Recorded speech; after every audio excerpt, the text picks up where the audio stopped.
We're going to be discussing Russel Brand's book tour. How is it going? Yeah. And how's it really going? What else are we going to talk about? We are going to talk about a British television success story. I'm going to talk about Channel 5. They're called 5 really, but if you say 5, people think you mean the boy band, so it gets confusing. So I'll call them Channel 5 for now. But their drama, which anyone who watches 5 will know, they've had 3 or 4 years of absolute banger after banger. So we're going to talk about how and why they've managed to achieve that. And we're also going to talk about the Met Gala, which this year is sponsored by Lauren Sanchez and Jeff Bezos. Friends of the podcast. Friends of the podcast. And we're going to talk about how it, in my view, represents a complete defeat for every single thing Anna Wintour, the legendary editor of Vogue, ever stood for. Talking about complete defeats of everything we've ever stood for, shall we talk about Russel Brand's book? Russel Brand has a new book out, which is called How to Become a Christian in 7 Days. The answer's not what you think it is. The subtitle is May Take 50 Years of Sin and Fuck-Ups to Get Started. Language, please. Language indeed. That's actually on the cover, but with an asterisk. We should say before we go on that Russel Brand in the UK has been charged and faces trial in October on charges of rape and sexual assault made against him by 6 women. He denies all of those charges. We can't talk about that, but we can talk about the book tour he is currently on. We can talk about the things that he's been talking about. Yeah, in and the last week journey or that so. slightly got us here, because Russel Brand would like us to think that he has been on a journey. Firstly, of faith. Inevitably, he was once a Buddhist. Then I think he sort of moved. There was a point relatively recently where he was endorsing a Roman Catholic prayer app. Was he? Looked to camera, but called Hallow. The other journey I suppose he's been on is from being what I would describe, I guess, as a sort of standard vibes-based lefty towards being a sort of MAGA faithful. The Rest is Entertainment is presented by Octopus Energy. Admin tends to require a little bit of encouragement, so submitting your meter reading now earns you a spin and the prospect of being quietly rewarded for it. Yeah, you can you spin, you can win Octo points, which you can spend in the Shoptopus. The Shoptopus. I mean, fair play. Well, whoever refuses a wheel and the opportunity to get something for nothing? Well, it's absolutely one of the mainstays of game shows, Wheels, because it has a randomness to it. And I've spent like weeks and weeks sitting just working out the wheel, just going, okay, that's an extra 1,000, that would be 2,000. And then you work out how many bad squares there are. By the way, there's no bad squares on the Octopus one. But it's a mesmerising thing. So addictive. I know. Watching you want to keep doing it. They slow it down slightly. And then when you watch the contestants like leaning in like it's going to make a difference. And like lots of things with Octopus Energy, they're very good at gamifying lots of the sort of just normal stuff that you have to do with your energy provider and getting a free spin and winning Octopoints. It's a very good example of that. With Octopus, you submit your meter reading, you get a spin and a chance at Octo points for money off your bill or to spend in the most aptly named Shoptopus. You'll remember that back in sort of 2015, he was regarded as some sort of electoral prophet in some way, and as though he had some kind of swing vote. He'd be on Newsnight. Ed Miliband would talk to him. Ed Miliband went to his flat during the 2015 election campaign to be interviewed by him. He had a sort of news show at the time that was called The Trues, a bit like the news, but not. Oh, that's clever. Yes. I remember him say, one of the questions he said to, sorry, this is a bit of a sidebar, but it was just so unbelievably moronic that I have to remind everyone what this electoral prophet was. He said, since suffrage, since the right to vote, I mean, what actually has meaningfully occurred? Oh, wow. Thereby forcing Ed Miliband, who at that stage, I mean, if so many people thought was going to win, and for me, the deal was sealed. When you're having to explain the creation of, I don't know, the NHS, workers' rights, women's rights, gay rights, anyway. But he was sort of designated at that point the kind of community leader of people who were disinterested in politics, but might, with the right prophet, be kind of pushed forward and vote. And I haven't followed the story. Was he the right prophet? I have to say, no, there was a constituency of people who didn't particularly vote and were not particularly interested in the cut and thrust of daily two-party politics. And a lot of those people did come out in 2016, the next year, and they did cast a vote in the Brexit referendum. So no, he wasn't. He didn't make any, the blindest bit of difference whatsoever to that election result. But I mean, to his bank balance. To his bank balance, yes, I'm sure. And at that, he developed a career of lots of live shows and various books. And there was a sort of move into self-help as well, I would say. Anyway, I think the keystone really of this book tour so far has been the appearance on Piers Morgan's YouTube show. Oh my God. It is, if you've not seen it, it is absolutely mind-blowing.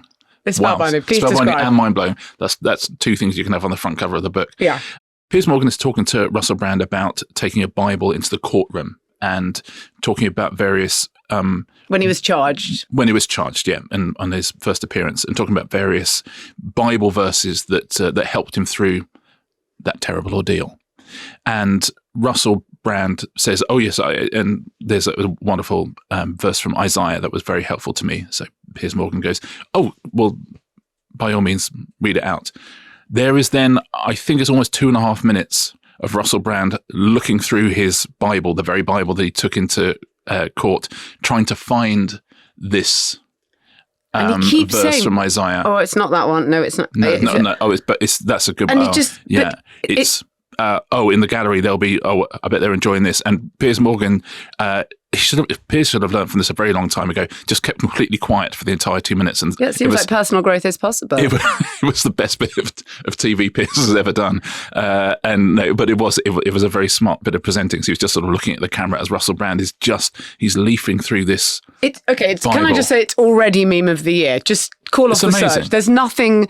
It is the most memeable thing that you can possibly have done. This clip is. I think it's absolutely extraordinary.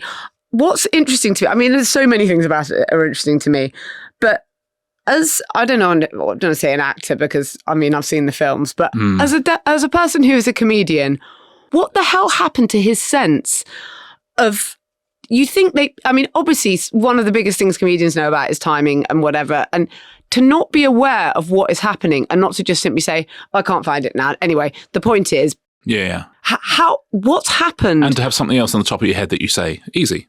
Done. But what has happened there? Yeah. It seems to me the most complete sort of collapse of all the sensibilities that made you successful and charismatic in the first place, to not understand that it was genuinely like 90 seconds or something. It's so unbelievably painful, and to not know how that would. But again, he's from the world now where he's constantly making his own videos and constantly sort of making his own statements, and lives in a world where the media is a very different thing than it used to be. So I guess he's appearing on a show like that too, as well. In fairness, so you'd think that, but it's so off.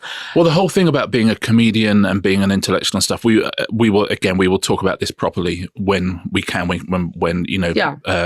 whatever gloves we currently have on either stay on or come off, but we can have a proper chat. I would argue he was never really a comedian. I mean, there is a group of people who. I didn't like it. Who's really a TV presenter? Yes. That's timing. Just completely forgotten everything you ever knew. So it's interesting in terms of how. I know this podcast slightly becoming the rest is shamelessness. In the old days, I do think that just that clip would be enough to do for you.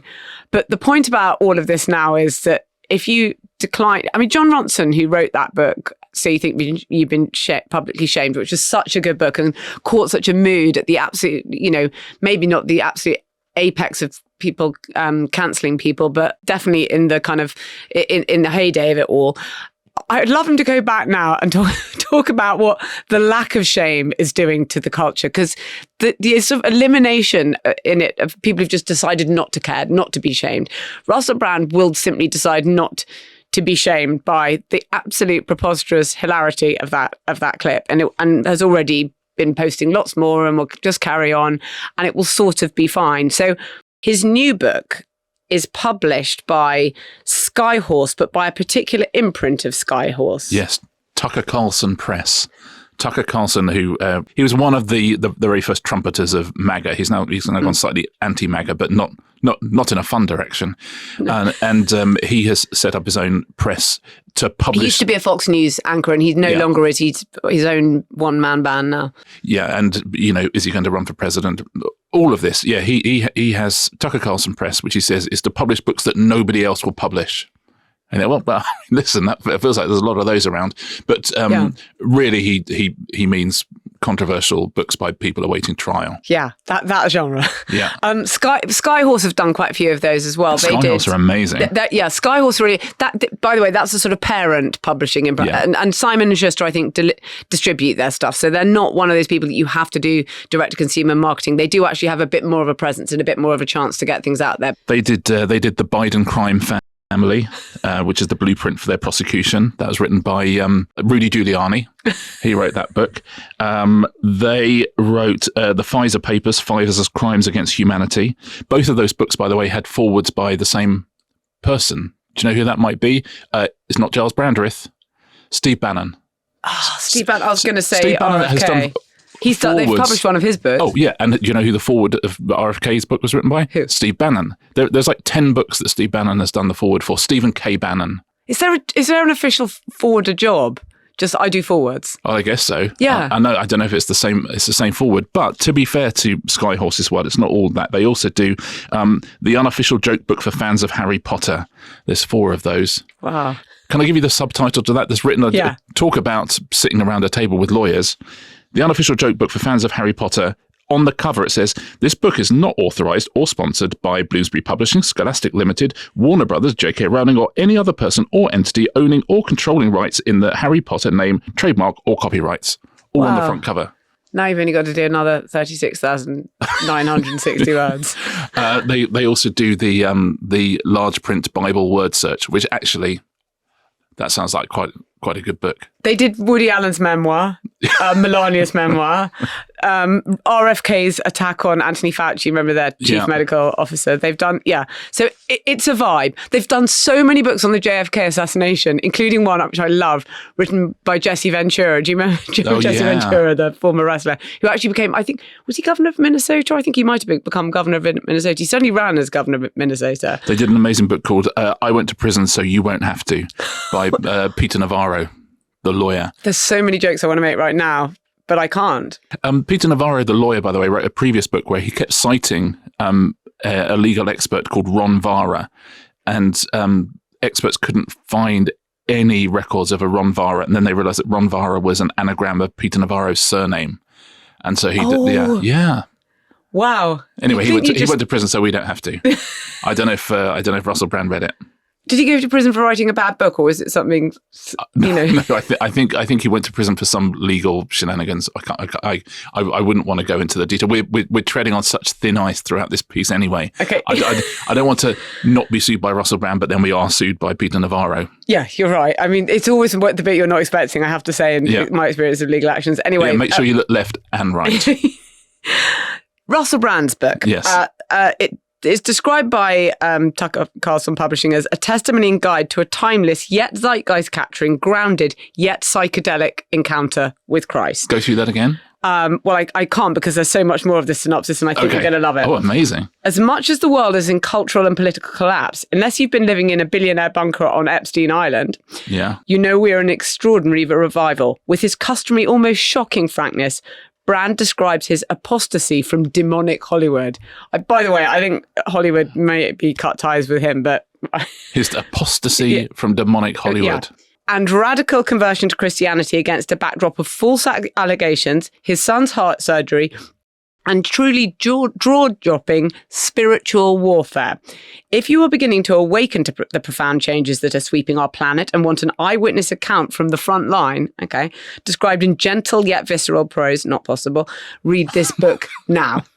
So that word, I mean, he always did come off for Russell Brand like he'd swallowed a dictionary and the pages had got in a muddle. It wasn't sitting well. Listen, there's so many things we can't say. After his trial, which I think is set for October, we'll do a proper we'll be covering that, I'm sure. Yes, absolutely. He now loves Jesus. Yes. Donald Trump, Andrew Tate. I mean, it wasn't that long ago that he was actually baptized. The story of the baptism is, I think, is quite interesting because that was not even 2 years ago, but it was before he was charged. And I want to hear so much more from Bear Grylls, because Bear Grylls baptised or helped to baptise Russell Brand in the Thames so in a stretch of the Thames. So Thames Water no longer responsible for the biggest piece of shit in that river.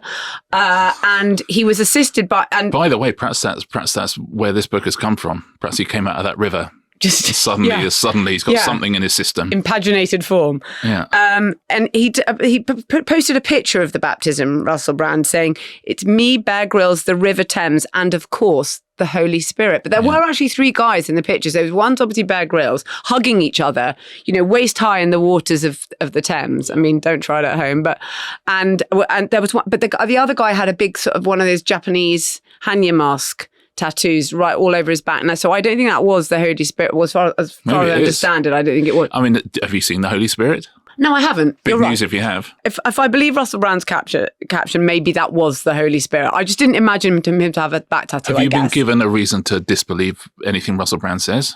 I'm not going to comment on that, Richard. What I'm going to say is what Bear Grylls said about it when he was called on it, because he was the chief scout at the time, which is interesting for the Scouts Association. "Faith and spiritual moments in our lives are really personal, but it's a privilege to stand beside anyone when they express a humble need for forgiveness and strength from above.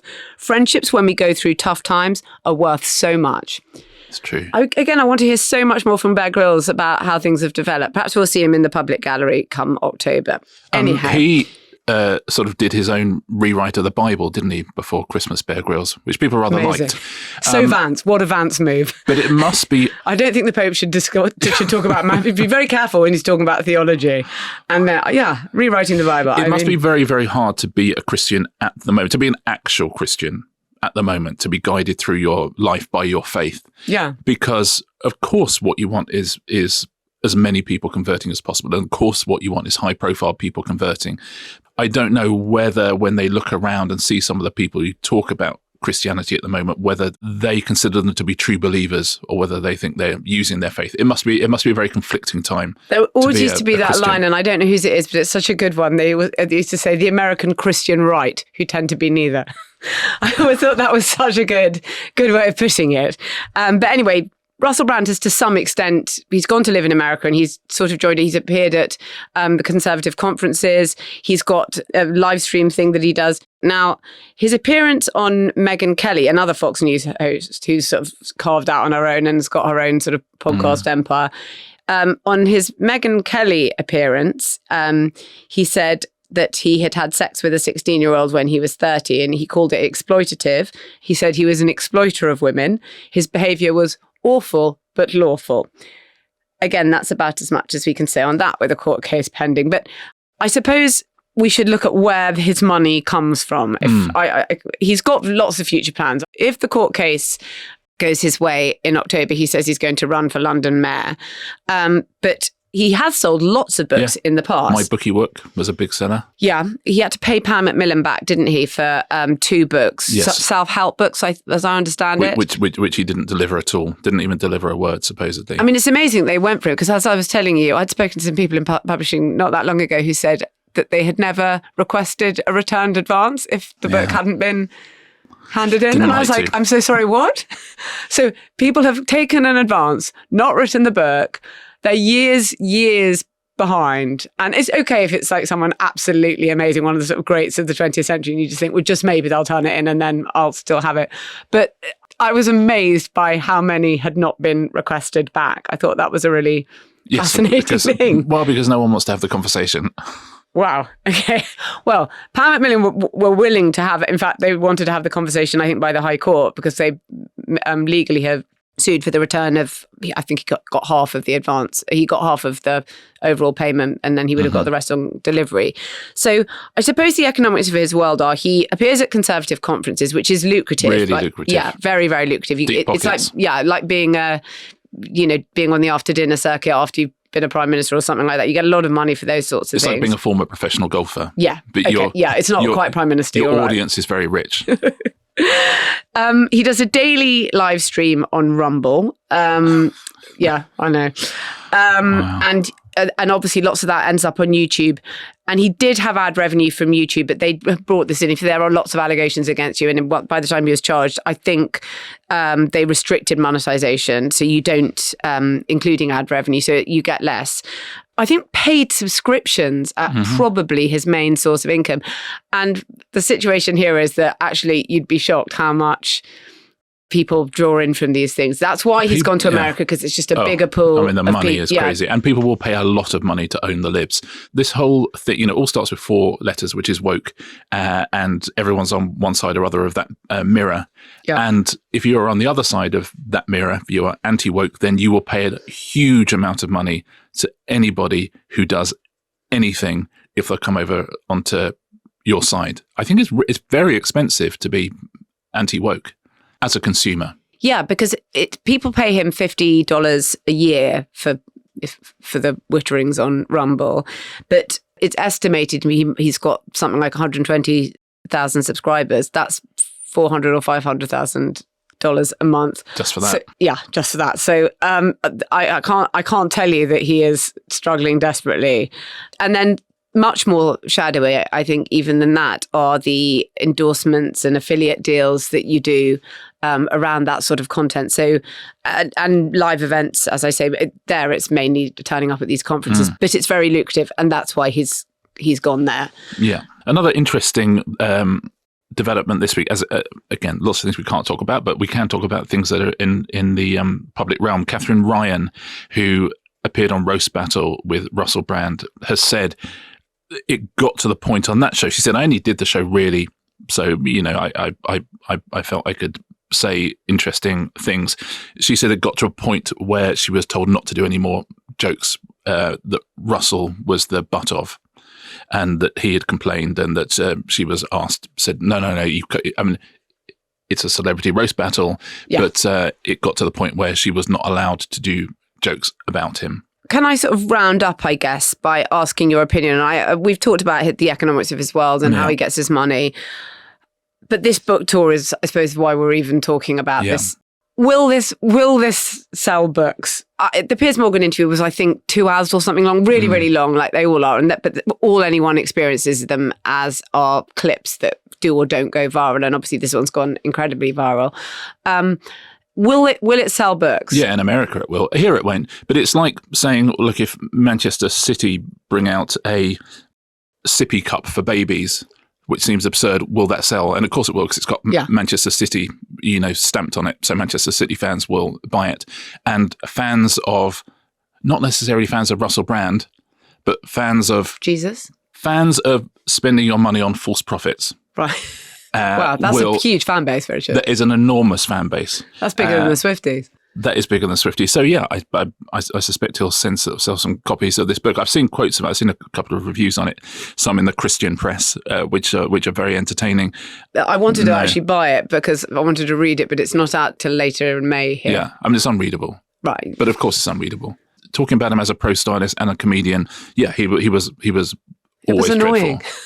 Yeah, he promised something that he wasn't. But, like with the Matthew Goodwin book we talked about, it's not just about the book itself anyway. It's about staying current and have something to talk about and being able to go on Megyn Kelly and Piers Morgan. That's the thing that book is buying him, and, driving more subscribers to his channel. So in a way, even if he didn't sell books, it would be a lost leader. But he'll sell a few, I think. But as you say, it is dwarfed by the amount of money that he makes in subscriptions. Which we have to say, if you have the shamelessness attribute, you can just carry on making the money. That is the most lucrative DNA glitch you can have. Yeah. is the shamelessness DNA. You're quite right. I'd be surprised if there weren't parents in America now doing genetic screening to say, what's the exact thing that we need there that our kid never ever worries about anything anyone says about him. I'm incredibly interested in achieving that. But yes, it is the genuine superpower. I think we got away with that. Yeah, that's that anti-hero taken care of. Now, lovely palate cleanser. Who are we talking to on a Q&A episode soon? I can't believe this is actually happening. We are talking to Paul McCartney. The guy from the Beatles? He was in the Beatles, yeah. So, the guy from Get Back? Yeah. I love that show. Yeah. We are talking to the legend Paul McCartney. But we will not be putting our questions to him. We'll be putting your questions to him. So any questions you have for Paul McCartney, I imagine you can think of a few. If you send those to the rest is entertainment at goalhanger.com, put Paul McCartney in the subject line. In All caps. And all in caps. Oh my God, it's Paul McCartney as your subject. And yeah, any questions you've ever wanted to ask Paul McCartney, we'll put your questions to him. That'll be fun, won't it? Oh my gosh. That I will. Yeah. I mean, I won't be speechless, obviously. No, that would be bad. Be a bit orcs. I mean, that's a guy who never had to get baptized in a river. No. I'll just say that about the dude. Just. You know, back in the good old days where, you know, our cultural icons were actual cultural icons. Don't cross those two very, very different streams, Richard. It's actually a river. Yeah. Tell me about Channel 5 drama, Richard. Yes, Channel 5, I try and beat the drum as much as I can for British television and for, you know, good old-fashioned British terrestrial television as well, only because that's where I kind of grew up. And, you know, it gets a terrible press because all we talk about is streamers and the way that new media is going. And there are still huge success stories in terrestrial television. You know, we've seen plenty of them, BBC, ITV, Channel 4. But 5 have very quietly put together a quite extraordinary stable of dramas, I would say. And they've done it because the middle of the drama industry on terrestrial television has really been hollowed out. If you're BBC or ITV, they're still doing brilliant dramas, but they're doing fewer of them. They tend to be bigger. And there was a whole range of shows that had stopped getting made. You could sort of symbolize them by thinking, when somebody leaves a British soap opera, where do they go? And that used to be they would go to a lovely BBC drama or an ITV drama. And, you know, that market has gone. And also they've been Channel 5 and back to 5 and Channel 5 and back to 5 a lot of times. We know what we're talking about. Yeah. It's the fifth button. Is it, do people still use the fifth button? I don't know. No. Anyway, no. So the easiest drama strategy for 5 would be not to do drama at all. That's the alternate reality here. That is 10 years ago, they go, we know how much money we've got. We know how much money drama costs. Because it is very expensive. Very expensive. Yeah, exactly. And we know the return on that investment is often not amazing. So we are not going to do drama at all. That would have been 9 times out of 10, that would be the thing that they would have done.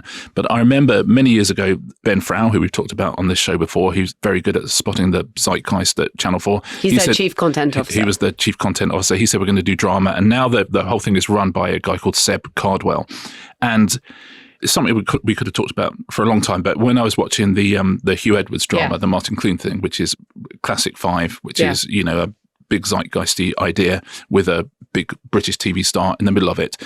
They were able to advertise in the breaks and that all of the stuff they've done for the last 4 or 5 years. And when you saw it all together, you think, blimey, it's unbelievable. It is really, really unbelievable. Now, what they do, they make drama very, very, very cheaply. They have a number of companies. Clapperboard is one of them. Lonesome Pine is another one of them, who have found a way of making shows very, very cheaply. So I spoke to Seb Cardwell this week about how they've done it and where this industry is going, and also something that the British government could do to help them. So I'll just go through some of the amazing shows they've done. They had The Game, that's Robson Green, Jason Watkins. Jason Watkins is one of the big superstars on 5, as is Jill Halfpenny, who's in The Feud, as Jill Halfpenny, Rupert Penry-Jones, Larry Lamb, Jamie Lee O'Donnell. I mean, everyone recognises all of these actors, and yet we don't see them every week, and they've really cashed in on that. Missed Call, Joanna Scanlon. They've done a whole new series of Dalglish, The Hardacres, which they're doing a second series of. Ellis with Sharon D. Clarke. They've got a few period things. The Teacher they did with Sheridan Smith, and they brought that back for another couple of series. All Creatures Great and Small, of course, has been a huge hit for them. They're on series 6 of that with Sam West. So they built up this incredible stable of shows, and I talked to Seb about how they've done it and how they've done it for the money. And it's a couple of things, really. I think, firstly, they don't have a big system where 100 companies just pitch new things to them and they put a load of development money in. And, you know, the normal thing, as you'll know better than anyone, if you're developing a drama, is there's like 18 months up front where you're developing scripts and sort of giving a first draft and a second draft and a third draft, and everyone has their say, and they go, actually, this is not for us, or, you know, perhaps we can do it like this. And they don't do that at all. They tend to have a group of very, very trusted suppliers, and they will just sit around and say, what would be a good idea for a show? You know, they were talking about The Feud, and, you know, The Feud was just one of their writers was talking about an extension that a neighbour was having and the arguments that people were having, and they went, great, that's a great idea for a show. Like, we know what that show is, and they just let the writer go off and write it. So they commission almost instantly, effectively. Exactly, yeah. Seb says, look, we don't pay a lot of money, but we green light quickly. Yeah. Or we'll say no quickly. And as you know, when you're making drama, a lot of the costs are those upfront costs where you're developing 5 or 6 different things all of the time. Yeah. The next thing they do, of course, is they don't film in the UK. And we talked a lot about the tax breaks you get in the UK and why that's so good for the UK film industry and why we've got these enormous studios now. But the tax breaks only come in over a certain level, which I think is £1 million an hour. And Channel 5's dramas are not costing that. Some of them are around 350,000 an hour. I mean, they're super, super cheap. They make shows in Malta, Spain, Ireland, Hungary, Greece. They're about to do a shoot in Lithuania. Love Rap, which is another one of their really, really great shows, was filmed in Cyprus. Alibi, who do great drama as well, will tell you the same. You know, Eagle Eye make a lot of their stuff, and they're always in Italy or Belgium and or all over. And given that drama is going to get cheaper as the years go by. Firstly, because people like Five and Alibi have shown that you can make it cheaper. And secondly, because AI will make cost savings in certain areas. I think if Britain wants a share of this new sort of drama world, they have to reduce the level at which the tax breaks kick in. And I know that Five are really, really lobbying for that. So we'll just add our I was talking to another producer who's done some really about that, saying that if you don't do that, these kind of great 3-part or 4-part dramas or whatever, you know, however you divide it, that are non-returning will sort of disappear. And they can be about really amazing things. It could be like Mr. Bates that everybody talks about and become a huge thing. But if you don't back them up in some way with tax concessions, then I think it's quite difficult for people to do it. And also, if you're wondering, by the way, why so many new dramas are set abroad, why, you know, Hotel Portofino or the Madame Blanc Mysteries, which is Sally Lindsay, which is another of the real superstars of Five, why there are so many shows that are set abroad, well, that's because then you can film abroad and it looks like abroad. Yes. Whereas some shows you film abroad, you have to try and make it look like the UK. Now, the other fascinating thing that Seb said, and I do think this is very, very good news for the industry. He's talking about streaming. For all companies, streaming is huge. For Five, it is. And by the way, I should have said... What's their service? My Five. My Five, yeah. I should have said right at the beginning that they are making really good dramas. I mean, it's almost always zeitgeisty stuff with people you recognise, well written, and you can see it's a little cheaper than other stuff, but you know, you're driven by great performances and great story. But he was saying when a show is on scheduled TV on Five, so the average age of the audience is 64. But, you know, are young people interested in drama particularly? Well, on streaming, the average age comes down to 54, which as a 55-year-old, I think is pretty young. But again, 54 is a sort of another traditional age for British terrestrial TV, even the streaming services of British terrestrial TV. So perhaps only older people are interested in this. But Five have had a few shows go to Netflix. They've done very, very well on Netflix as well. And the average age on Netflix for a Five drama is 34. And 34 is a very interesting number if you're interested in the health of British TV and the future of British TV and British drama. So I think what it goes to show is not everything has to be Succession. No. Because A, not everyone can write Succession, but B, most people don't want to watch Succession, is the truth. The people like us who want to watch it absolutely love it. But most people want a good story, well told. There is not the money left in British TV to make those types of shows, so you have to find a hero of some sort to try and drive this industry through. And Seb at Five and the gang at Alibi as well, who do Marlowe murder mysteries, all sorts of things like that. They are finding a way to make extremely popular content that is absolutely loved by people. You don't see written about an awful lot in the broadsheets, but is doing huge, huge numbers. So they are doing that week in, week out. There's a whole industry they've created. So firstly, I want to say congratulations to them and to all the people making those shows. But secondly, I'd like to say if we could get that industry back in UK studios, it would make an awful lot of money for everybody. So this idea of lowering that tax break level would be incredibly lucrative, I think, for Britain and for the British film industry. Because what we talk about so much is that if you have the global TV channel, which is Netflix, you do get these shows that sometimes they make a show which, you know, it's great, but something like Sex Education, but it could sort of be anywhere. And you have the absolute sort of local feel and even, you know, regional feel where you think, oh, you've got a new one coming, you know, that's set in Newcastle, The Fortune, that's coming imminently.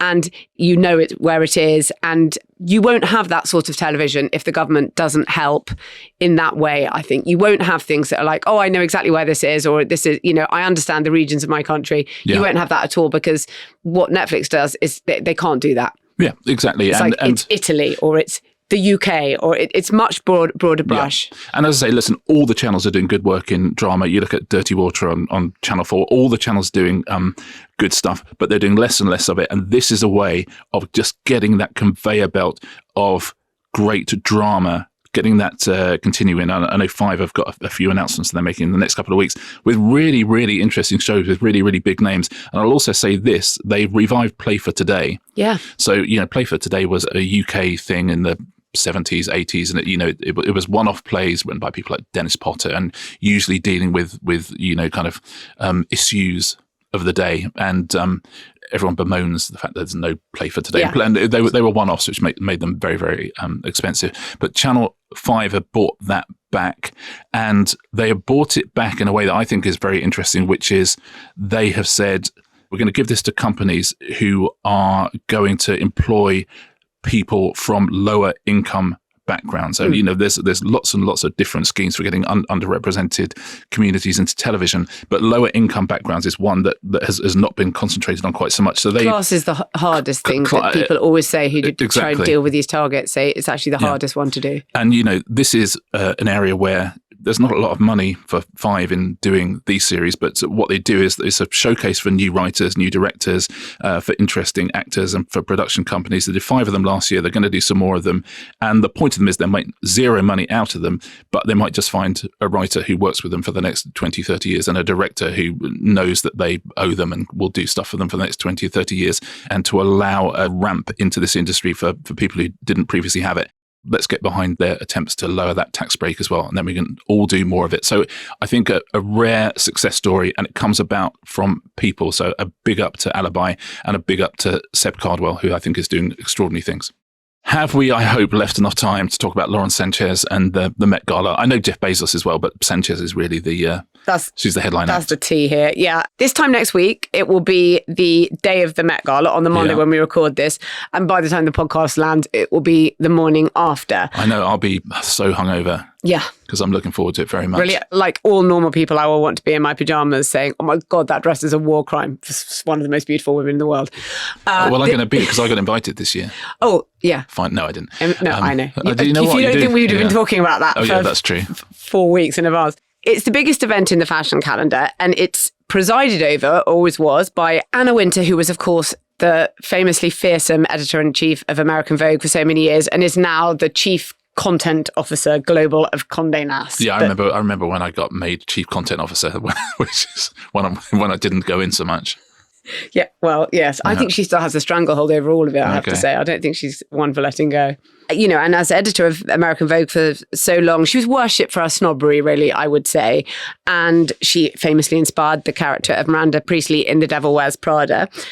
Anyway, the Met Gala this year is going to be sponsored by Lauren Sanchez and Jeff Bezos, who have become sort of honorary co-chairs if you give enough money. That happening represents a complete defeat for her and everything that she stood for, because she was the ultimate sort of tastemaker. And if I could describe my beloved Lauren, I would say she's a sort of lack of tastemaker. And, you may say that's fine. She's enjoying her money, and that's absolutely fine.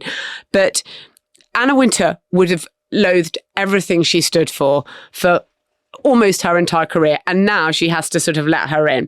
Now, we've talked before about how the Met Gala works, but it benefits the Costume Institute as part of the Metropolitan Museum of Art in New York. There's a guest list. Anna Wintour used to have to approve lots of the big stars' looks. I mean, you were dragooned into buying tables, and the tables are really expensive. They're like $350,000 for one table. Wow, do you get to keep the table? No, it'd be nice, wouldn't it? It was always said you couldn't buy your way in. Well, I'm afraid you can now. Often you can't buy your way in at the bottom, but you can buy your way in at the top, right? Yes. Yeah. And what's interesting is that it's all sort of bound up with the release of The Devil Wears Prada 2, which is coming on Friday, which I went to the premiere of. You can't discuss the film because it's embargoed still till Wednesday or something when the critics' reviews are allowed to come out. But it's no secret that it returns to the world and the characters of the original film, which came out 20 years ago. Remember, it's set at a fashion magazine and Meryl Streep's the Anna Wintour figure and she's all powerful, etc. I think that premise alone, to me, feels like reanimating what is definitely a lost world. And the world has changed so much and it's been devalued and it's been destroyed to some extent. And it's now the devil owns Prada. Yeah, the devil wears Amazon.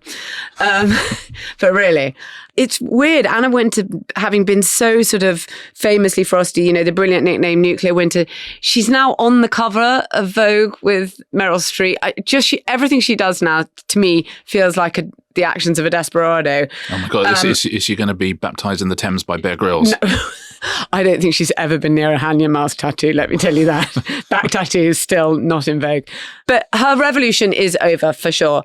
And I think all of it is embodied by this relationship with Lauren Sanchez, because Lauren in the old days would never have been admitted to this world unless she changed. There were always a succession of people getting enormous money, particularly in America. There's always is. And normally, they have to come into a certain form of society and there are other women trying to trip you up. Normally, other women who've got there like 5 seconds before you. And it's so interesting reading about what it used to be like to be the wife of a billionaire. Barbara Emile, who is married to Conrad Black, became part of this billionaire's world. Her memoir, she constantly feels like she's doing it wrong. She'll go to a party, she'll, be wearing all her many diamonds and it will be like, it's patio jewelry. That's necklaces $1 million or under. Patio jewelry is just my favorite. Yeah. She's always thinking, she says, I was consumed by fear of not doing it right. Let me tell you something about Lauren Sanchez. She has spent not 1 second of her life thinking, am I doing it right? She wants to look really hot, really rich, and like she's having a really good time, absolutely all of the time. Now, that's quite fun. But Anna Wintour was a sort of gatekeeper of a world. And it's interesting what has changed over those 20 years since that first film came out and now. And I would say that what's changed is the nature of celebrity and also what happened with Silicon Valley. So Kim Kardashian was like the last of those people who would never have been admitted either, but then bent the knee and spent a really long time bending the knee to fashion and to Anna Wintour. And eventually she put her on the cover. And also she realized that she needed her for the Met Gala because she creates these viral moments and she turns up in this or that dress in it. But you need that kind of viral online moment. And if you want to attract fame and power is coming from a different place. Yes, and it's she not, unlocks it. Yeah, but she would never have chauffeured her all the way around Paris for Fashion Week. As at the couture shows, Anna Wintour basically seemed to drive Lauren Sanchez, not literally in the front with the chauffeur's cap on, but that'd be quite funny. But drive her around to all the shows. And there's something about Lauren Sanchez. It is like, okay, she doesn't care. You don't want to lend me your clothes? Okay. That's fine. It doesn't matter. I can obviously buy all your clothes, but not only that, I can buy your parent companies. So there's a certain a level of money that is completely transformative. And I would say that all the power that used to be in magazines has now completely flowed away to the tech platforms, completely. In Vogue's case, first and foremost, to Instagram and sort of Mark Zuckerberg. I mean, Zuckerberg's style, what is the style? He dresses like a Serbian who owns an adult webcam business, Seriously. And by the way, that is sort of what he is. Yeah. Well, yeah, exactly. I'm simply talking about the fashion aesthetic. And by the way, that's no disrespect to Serbs there. No. No. Well, in previous generations, he might have gone into warlordery, but then he just discovered there's more money in girls. Just talking about the fashion aesthetic, not about, Instagram, although maybe. And so it's interesting that those tables that I talked to you about, there's $350,000 tables for the one night at the Met Gala. These people who've bought up tables this year, Meta, Instagram, Amazon, OpenAI. I mean, hold on, sorry. Goal hanger. Yeah, I wish. I actually don't. I just like to watch it online. I mean, who wants to? Yeah, no, but we wouldn't Snapchat. go. But we can see what Dom Sandbrook is wearing. Yeah. Who are you wearing? Yeah. Sorry, Shirley. Who are you wearing, Robert? And also, of course, museums have always had terrible patrons that they have to sort of fawn over because otherwise you're not going to get the wing of your gallery built.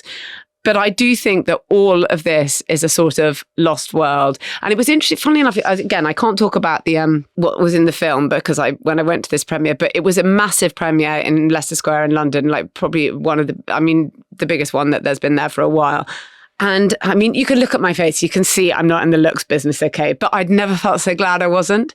There are so many, and they look beautiful, all of these people, but there are almost hundreds of sort of influencers and whatever who, I mean, I can't explain how long it must have taken all of them to get ready.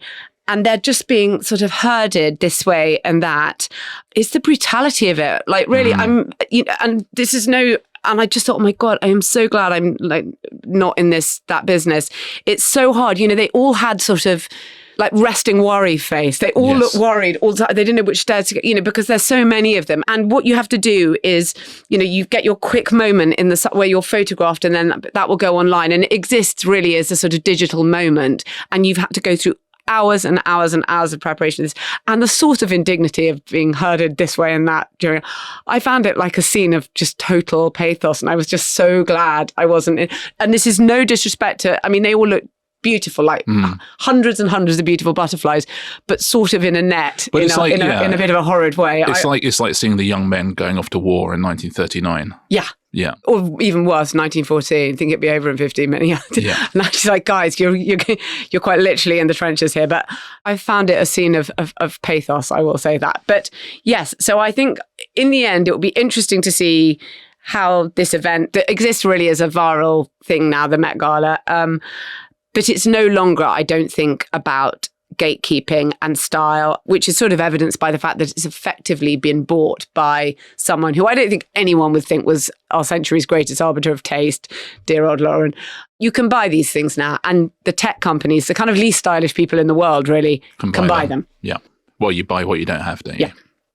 Don't forget, all your questions for Paul McCartney, if you send those to the rest is entertainment at goalhanger.com. Do some good ones, please, because we got to sit in front of him and ask those questions. I know you will. We will be back on Thursday with our questions and answers episode, and on Friday for our members, a bonus episode about the history of breakfast television, which is such a ride. Oh God, it's so up my street. Yes, it is. Mine as well. If you want to join for ad-free listening and bonus episodes, it's therestisentertainment.com. Otherwise, we'll see you on Thursday. See you Thursday.